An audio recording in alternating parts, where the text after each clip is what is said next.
Yesterday, we saw Man City absolutely destroy Wolves 5-1 with Kevin De Bruyne getting 4 goals. What do you think, Sahil? Is that the end of the title race, or is there still a chance for Jurgen Klopp and Liverpool to leapfrog City one more time?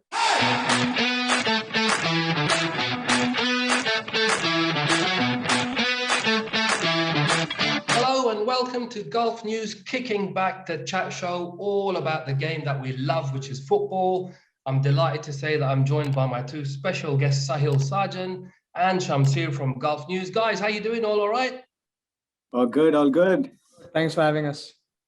Oh, it's good to have you guys back again. I know it's been a while since we've done this, but there's so much to talk about now with the Premier League coming to the finishing line of the season. It's been a fascinating chase between, obviously, Manchester City and Liverpool. At the moment, Man City have regained that advantage. They're 3 points ahead of Liverpool. There's just 2 games left to play for both teams. There's still an outside chance of Liverpool getting that title and then going on to claim that historic quadruple that they're after. But it's going to be very difficult. They've just played Tottenham. They drew 1-1. And then yesterday we saw Man City absolutely destroy Wolves 5-1 with Kevin De Bruyne getting 4 goals. What do you think, Sahil? Is that the end of the title race, or is there still a chance for Jurgen Klopp and Liverpool to leapfrog City one more time? I mean, see, you have to always have hope. You have to hope Man City lose and Liverpool have to win their next 2 games. They drew against a good team like Tottenham, so can't do much about that. Man City have just been in unbelievable form. These 2 teams, they're just playing with so much grace. They just don't want to lose. Just Liverpool just had a blip right now. Otherwise, even them, they were not even planning to lose. Against Aston Villa, they fought so hard and they won. So why not have hope? Man City might lose, so Liverpool should have a hope. Shamsir, what do you think, man? Is there still a chance, or do you think it's too late for them now? Because, I mean, if you look at the fixtures, I guess, City on paper at least, it looks like it should be. They only need 4 points now from these 2 games to be impossible to catch. Can Klopp pull them back? I don't think it's possible now, especially after that debacle that they had at Bernabeu, like they look like a wounded animal. And moreover, KDB is the most wounded out of them, because the thing is that he was sitting at the bench and seeing the capitulation, and he has taken the things in his hand, and you can see how he was instrumental in their win against Newcastle. And now yesterday, he scored 4 goals, and it was single-handedly he was taking them over the line, to be honest. I think the race is over, because they just literally need 1 win now, because 3 points and the goal difference is too much, because they closed that goal difference also in the last 2 games. They scored 10 goals in the last 2 games. That's unbelievably good, and the title race has been good. You have to give credit to the Klopp's men for bringing it to this level, because they were out of sight during the January and all, but then that defeat against Spurs at Etihad for City was all the pivotal moment in the season. And then Klopp's men had a good run, but then it was City's title to lose, and I don't think there is a chance for Liverpool now. I think City's going to win that title again, and quadruple also. I think it's impossible for Liverpool. It was a good thought for them, but a good fight, and they're going to play all the games in the season. That is a great achievement, but I don't think they'll win the quadruple as well. Going from the talk of the quadruple, which would have been, like you say, would have been incredible. They could now just end the season with just the League Cup. I mean, that would be a real come down from a team which, going for 4 titles and then coming just to 1. Sahil, do you think that the quadruple was too much for them to ask? It was not too much. They have fought their way to come here. It's not too much. There's a reason why they won the League Cup. There's a reason why they're in the FA Cup final, the Champions League final. They're the 2nd team in the Premier League. So it's not too much to ask. They have deserved this, but yeah, Shamsir is right. They might not get the quadruple due to the Premier League. I'm backing them to win the FA Cup, but Champions League, it's a dicey one, 50-50. So, but they deserve it. It's nothing wrong for them to ask for quadruple. They've fought their way here. It's your boys in the final. Yeah. I can see the cheeky smile on Imran's face when he was saying that the quadruple is out of reach. Being an Everton fan yourself. And against Chelsea, the FA Cup final, definitely Liverpool are the favorites, and they're playing certain brand of football. But the thing is that I was saying the good thing, but it's not a good thing. Fabinho is injured. That could prove to be very, very important because he has been a very important figure for Liverpool in that midfield. But again, the players have drained out because, like I've said, they're going to play all the games in the season. That is going to be a great achievement for them. But definitely, Liverpool are the favorites against Chelsea. But if Chelsea can win against Liverpool, that will be a statement for them. And the season started so well for Chelsea that people were talking about them being the title favorites. But then again, the injuries to Chilwell, Reece James, the issues with Lukaku on the pitch, off the pitch, all these things, and the problems that is with the sanctions and all those problems happening off the pitch for Chelsea. But still, if they can win that FA Cup trophy, that will be a good season for Chelsea because they have already won the Club World Cup and UEFA Super Cup as well. But then a lot of work to do for Chelsea. But Liverpool, like you have said, if they can't win that FA Cup and if they lose that final in the Champions League from the quadruple talks, it will be only like a League Cup, a Mickey Mouse Cup. But honestly, it's against Chelsea, it'll be a hard game for sure. Chelsea aren't going to be any pushovers there at Wembley. And then against Real Madrid, I mean, we saw how amazing they've been in the Champions League, the way they've come back. From being beaten twice, they've come back with the guys like Benzema, they're on form, and Ancelotti pulling the strings. And, they've won that Champions League historically the most. That's got to be a hard game for Liverpool. I mean, you're right. They could end up with just one trophy. How do you think that Champions League final is going to go for them? The Champions League run has been incredible for Real Madrid because they're being outplayed by PSG, Chelsea, but even then they go through to the semifinals and almost in the semifinals, both legs, almost, for the majority part of the game, they were outplayed by Manchester City. But then that moment of brilliance, that moment of magic, the Bernabeu's magic, I don't know what to call that. I no superlatives to explain those moments. One of the best games that I've seen in my life. It was what a comeback it was. So it was a capitulation for City, but there is a certain magic with this Real Madrid team. They're a very technical team. They're not so much tactical, but very technical. With individual players, they can bring magic. And I think it is Benzema's title this time, and it's written in the stars. Even though Liverpool are looking for a revenge, I still think it is Real Madrid's title. And it's going to be a very, very difficult game for Liverpool, but definitely Real Madrid, look at them. They're not involved in a title race in La Liga. They've already bagged it in their bag. And Liverpool are, whereas, they're trying to win all the games over there. They have a FA Cup final. They have 2 more Premier League crunch games left. Whereas Real Madrid are relaxing, working on their tactics, working on their fitness, everything. They can relax and they can look forward to that final. I think they'll be very, very fresh for that final. And I think it's Real Madrid's title. That's what I believe. But definitely, as a team, Liverpool are the favorites. So here, let's go back to the Premier League again and focus on what's happening at the top of the table there. For a little while, there was a possibility of the season being extended to 39 games if Liverpool and Man City couldn't be separated at the top, if they both finished on the same points, on the same goal scored, and the head-to-head and everything. And for a little while, that looked like it was going to happen. Okay, yesterday, they put 5 goals past Wolves, and on the goal difference, they're way ahead, and now they're 3 points still ahead. But look, we know football, and crazier things have happened. There's still a chance that these guys are going to be locked at the top of the table, and there's going to need to be a playoff game. How exciting, Sahil, would it be to see these two go at each other one more time, and the winner takes the title? That would be the icing on the cake. I'm a Man United fan, but I hate both Man City, Liverpool. But I would watch that match for anything. I'd skip everything to watch that game. But do you think a situation like this will ever come in the Premier League? Maybe, maybe not. But if this ever happens, this will be the match of the century for sure. Shamsir, how good a game, what sort of a spectacle would it be? 2 teams with the knowledge that they just win and the title is theirs. What sort of a game would that be? The chance for that to happen is like Norwich City winning the Premier League. It's similar to that. It's never going to happen, but yeah, hypothetical. But if it happens, it would have been a great match. And, watching one big final for a Premier League title, wow, that would be great. But there is no chance. So, But you know what, guys? I have to say, okay, look, the fixtures, the last game of the season, May 22nd, Man City's playing Aston Villa. Okay, and who's in charge of Aston Villa? Liverpool legend Steven Gerrard.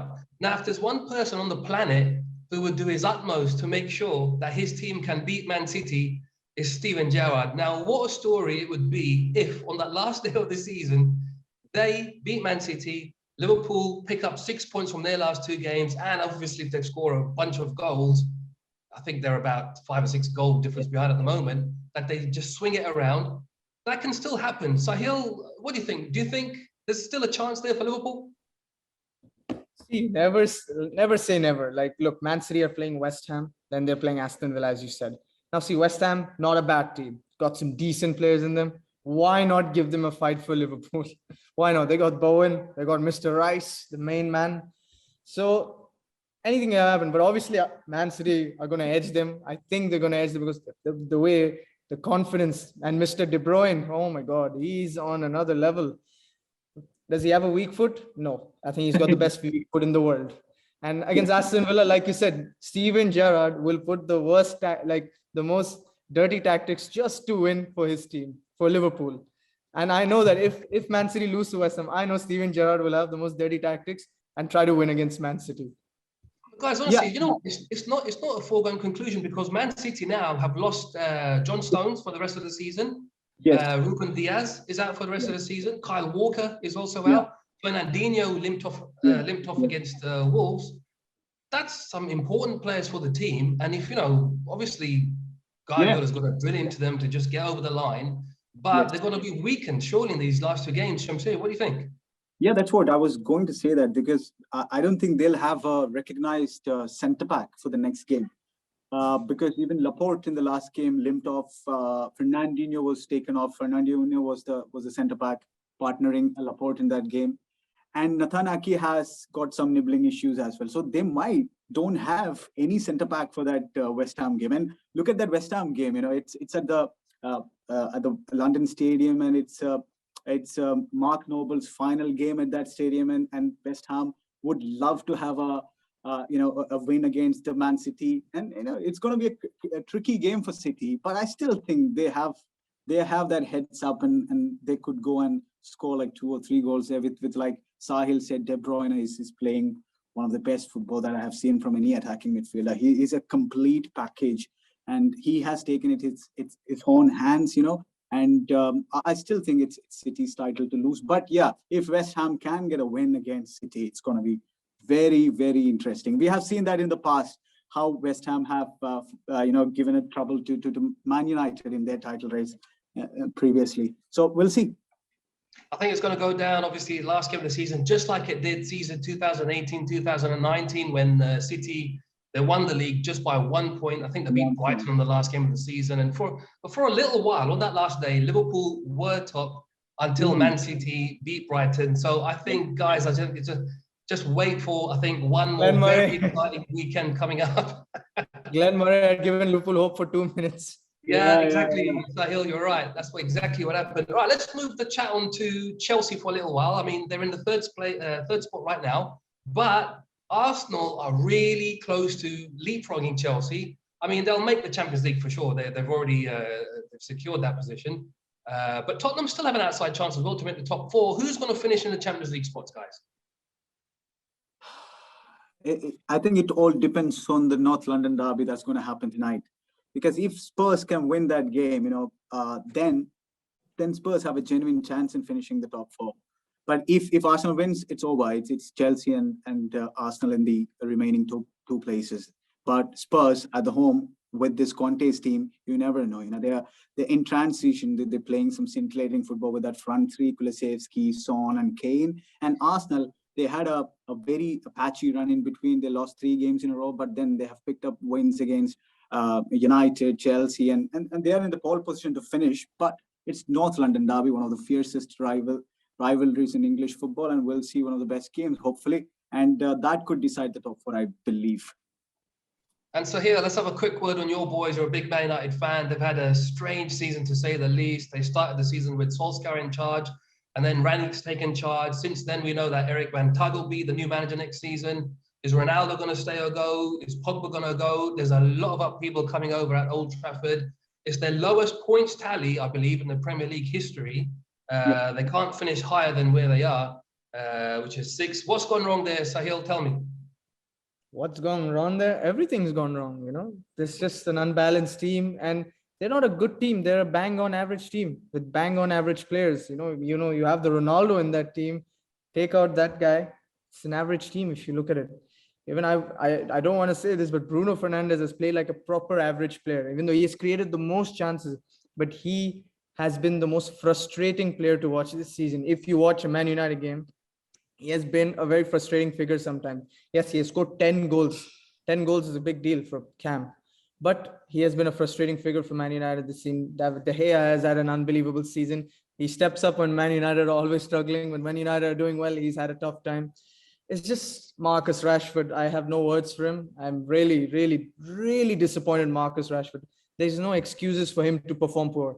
He has everything. He's done is everything for him. There's no excuses for your head to be down. There's nothing wrong. And Jadon Sancho, it's his first season, so he's not been good actually. He's been like below average, but it's the first season. He'll step up for sure, but everything's gone wrong. But to be honest, everyone criticizes Ralph Rangnick. No, Ralph Rangnick is a good manager. I remember Rio Ferdinand just 2 days ago saying that he should not expose Man United like this. Why not? There are problems at the club. Things have to be changed. So it's absolutely right. And I really like Ralph Rangnick, and he could do whatever he could. That's all I can say about them. There's going to be a huge summer there at Old Trafford. There's a lot of, like you say, Sahil, a lot of players there who need to step up, and a lot of players who aren't going to be there next season also. I have to add one thing. To that. They aren't a balanced squad, that is for sure. But one thing you need to take into consideration that under Ole Gunnar Solskjaer, they finished second in the league last time around. Second in the league. Yes, other teams were struggling, but still, they finished second in the league. Then they bought like Varane's, Jadon Sancho's, and Cristiano Ronaldo. And then look what happened to that team. So they have individual players, but whether they suit into a system, which is a questionable thing, but still, you can't call them a bang average squad because they have got a good score to finish in the top 4. They're not doing that.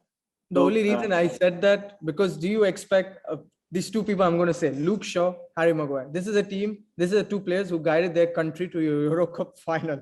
And then when they come to Man United, they have played like below average players. Can you expect that? Yeah. No, right?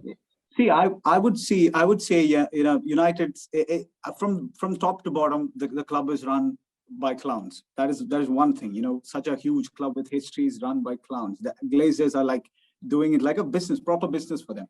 That's a different thing altogether. But then they should have prioritized signing a CDM like for 2 seasons. They haven't done that. They only have one recognized CDM, which is Nemanja Matic, and he was not getting enough game time. That is one thing. Then why did they sign Cristiano Ronaldo? Why did they sign him? Yes, when you look at it, he has scored their most number of goals this season, but was he needed? Edinson Cavani was providing the goals. Rashford, Martial, all these guys were linking up well. They were getting goals. Bruno Fernandes was playing well last season. But soon after Cristiano Ronaldo came into the picture, Cristiano Ronaldo is one of the greatest players of all time. There's no doubt about that. But he has upset the rhythm of the team. What happened? Ole Gunnar Solskjaer is a bang average manager, we all know. But he was having a set of rhythm into that team, and he was making these young players play their football. He was sitting back and counter-attacking. Under transition, they were scoring goals. But now look at their defense. They're struggling. They don't have a structure. So there is all sort of problems. But to get Cristiano Ronaldo into that side with the ego that he brings in, and all the attack is like Ronaldo-centric now, Ronaldo is going to get your goals for sure. But the teammates around him are struggling, are definitely struggling. And I'm not saying Ronaldo is a problem. The recruitment, the United's recruitment is a massive problem. And they should have signed a CDM and they would have been in a better position right now. That's what I think. I think United legend David Beckham has been saying that he wishes that Ronaldo stays on for at least another season. I mean, he'll be 37 next summer. We know he's like a Superman. He's absolutely super fit. Age doesn't really count. But yeah, Shamsir, there is that thought that he's come in and he's unsettled the team. But the question is, Man United just could not allow him to join Man City. That's where apparently he was heading. And had they allowed that, there would have been uproar at Old Trafford. The red half of the city would have been, they just would not have liked that at all. So I guess they were just forced to be in a position to just, to sign the guy back again. To his credit, he's done really well. Like you say, he scored plenty of goals. And, having a player like Ronaldo in the changing room, the guys like Sancho, Rashford, these guys should be looking at Ronaldo and they should be upping the game. But like you say, the opposite seems to have happened. Sahil, do you think he's been a negative addition to the team? No, he's not been a negative addition. You see on the pitch how he helps Ilanga, how he helps Rashford, Sancho has said also that it's an honor to share a dressing room with him. Cristiano is not the problem. Problems are the other guys. McTominay has not had a good season. Fred started poorly, but he made up for it. He really made up for it. Matic didn't start well. Now towards the end, he started playing well. Rashford, absolutely disappointing. No excuses. He's just been poor. He himself has to be blamed. Don't blame the team. He himself has to be blamed. Sancho took a lot of time to adapt. Gradually, he'll get up. And then nothing after Mason Greenwood left. Things didn't get better. All right, guys, let's have a quick word before we wrap this up on the relegation battle. We know that Norwich have already gone. Watford joined them. And now there's one spot left. And at the moment, Leeds are occupying that third from bottom position. But Burnley and my lot, Everton, are still very much in that mix. Who is the third team that's going to be relegated this season? Shamsir, what do you think?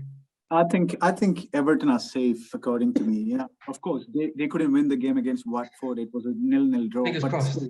They got 7 points out of 9 in the last 3 games, and they defeated Chelsea at Goodison Park. Their next game is against Brentford at the Goodison Park. And with the Goodison faithful behind them, I think they're going to win that. Even though Brentford are having a great season and they're playing some good football, I still think Everton are safe. It's between Leeds and Burnley. And especially for Leeds, yes, sacking Marcelo Bielsa was a need of the hour at that time. But then bringing on Jesse Marsch, I didn't like that at that time itself. And it's going to have a problem for them because they were looking safe like a few weeks ago. Like a couple of weeks ago, they had like an 8-point cushion. Now look at them. They are 18th at the position, but they have got good run of fixture, like 2 games of good winnable fixtures. But I still think it's between Leeds and Burnley. I can't pick one.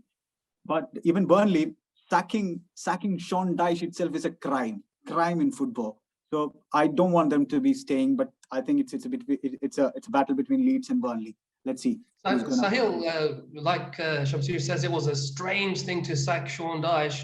He's a relegation expert. He's kept Burnley up for several years before. But on the contrary, the new coach, Mike Jackson, he had a terrific response from the team. They won 2-3 games, got them out of that relegation zone.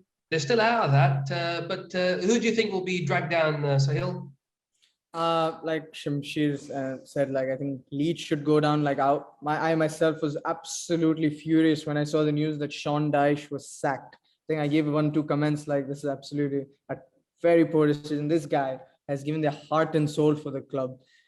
He's an unbelievable manager. The guy, only Burnley started spending on players recently in the last 1-2 years. Before that, Burnley never got to spend on any player. They signed Weghorst, Maxwell Cornet. But still, I want Burnley to stay to give a tribute to Sean Dyche. That's all. I'm a huge fan of that guy. So I think Burnley will stay, and Everton for you, Imran, hopefully. Please keep praying, guys. Make sure it doesn't happen. Super Frank. Fingers crossed. We've had a terrible season, but with Frank Lampard there's some positive signs. So hopefully, fingers crossed, we survive.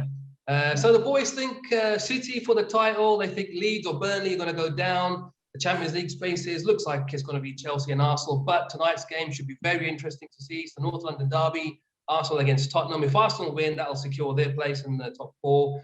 We'll be back for a new episode of Gulf News Kicking Back. So stay tuned for us. In the meantime, head to gulfnews.com for the latest news, reviews, videos, and lots more. See you guys again soon. Take care. Bye-bye.